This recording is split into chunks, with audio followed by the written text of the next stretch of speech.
If you wanted to measure a nation's global influence in the 20th century, you looked at its industrial outputs. You counted its barrels of oil, measured its steel production, and weighed the physical strength of its military. Today, those old physical metrics have been replaced by a much less visible number.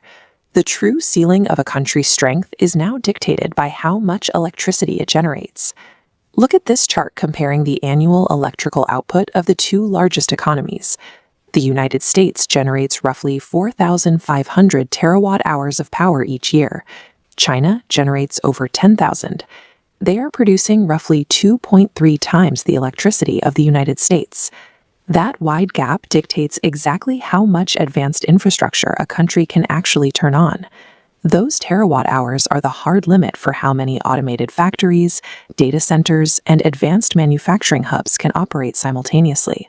When one country has access to more than double the power of its biggest rival, it holds a massive structural advantage in its ability to build, produce, and expand the technologies shaping the next century. When people hear that 10,000 terawatt-hour figure, there is a tendency to assume much of it is being poured into empty infrastructure or unused real estate projects. The reality on the ground is entirely different. The bulk of that massive electrical capacity is being deliberately funneled into rapidly expanding sectors that the Chinese government calls the new three: electric vehicles, batteries, and solar power. Take the electric vehicle transition. To support the millions of drivers switching away from combustion engines, China has installed over 19 million public charging points across the country, pulling a massive, constant draw from the national grid. That same grid is solely responsible for powering the world's largest high-speed rail network, physically moving millions of passengers every day without fossil fuels. And supporting all of this are enormous manufacturing hubs churning out the physical batteries required to store that energy.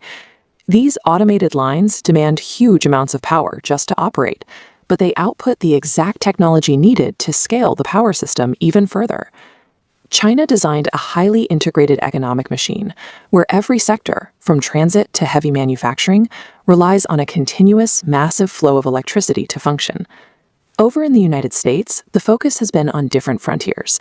America firmly leads the globe in software development, algorithm design, and artificial intelligence. But artificial intelligence is not some weightless magical cloud.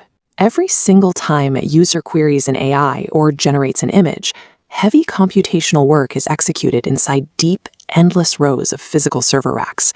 Those servers generate incredible amounts of heat, requiring banks of heavy-duty cooling fans to run around the clock just to prevent the hardware from melting down. All of that physical hardware consumes an enormous volume of power. This creates a severe bottleneck. The American power grid was built decades ago, long before massive data centers existed, and these aging transmission lines are struggling to deliver the heavily concentrated electricity that modern AI development demands. The limiting factor for American tech companies right now isn't a lack of brilliant software engineers. It is the simple, physical availability of reliable electricity. Tech firms in China are facing the exact same surge in energy demand to run their AI models, but they are bypassing the grid transmission problem entirely through physical geography. Instead of trying to route power to distant cities, they are building new data centers and massive server farms directly next to isolated renewable projects, like this vast circular array of mirrors concentrating solar thermal energy in the desert. Pushing high-voltage electricity across thousands of miles of varied terrain, as the U.S. system often attempts to do, is incredibly expensive, prone to massive energy loss, and severely complicated by regional regulations. By locating the power generation and the power consumption in the exact same footprint, grid strain is practically eliminated. This setup grants a structural advantage in rapidly scaling technologies that devour energy. What we are watching is a quiet but massive shift in how the global economy physically organizes itself, a concept we can call energy gravity.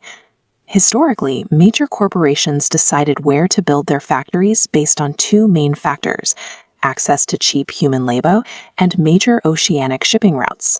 This now visualizes how that logic is inverting. You can see traditional industrial centers beginning to fade, while dense new hubs of automated manufacturing, robotics, and data processing form in direct proximity to massive energy sources. These advanced industries don't need cheap labor. They need cheap, uninterrupted power.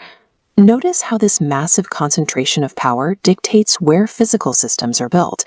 Capital and infrastructure are settling around these grids because they provide the one resource that AI and automated factories cannot function without. We are watching two different strategies collide.